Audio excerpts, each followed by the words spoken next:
Hallo liebe Garagenschrauber, ich möchte euch mal mitnehmen zu meinem neuen Projekt, einem VW Touareg von 2006.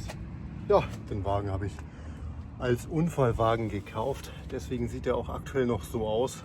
Ich habe schon mal angefangen ein bisschen zu zerlegen, Stoßstange ist schon runter, Motorhaube ist schon neu. Ich blende euch mal ein paar Bilder ein, wie der aussah, bevor ich überhaupt was gemacht habe, also wie ich ihn gekauft habe.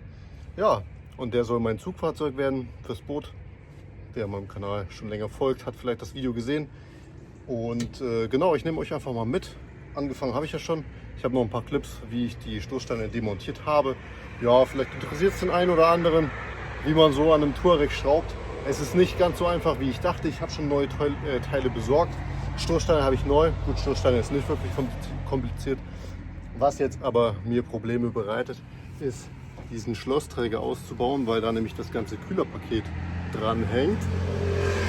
Aber ich würde sagen, bevor wir loslegen, zeige ich euch erstmal ein paar Aufnahmen, wie der Touareg so aussieht, weil nämlich bis auf den Schaden hier vorne ist er noch ganz schick.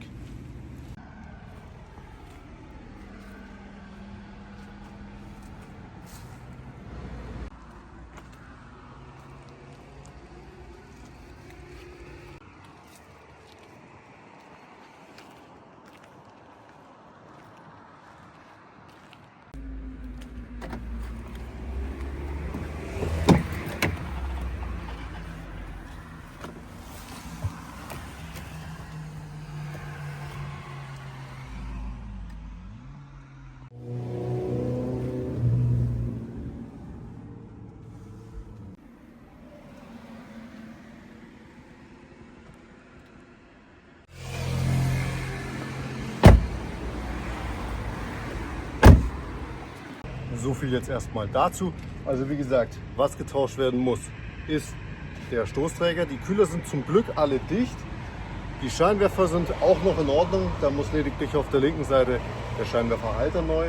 Was auch neu muss, sind die Kotflügel, weil die sind nämlich hier gebrochen. Und da ist nämlich nur ein Plastik irgendwie da so komisch drin.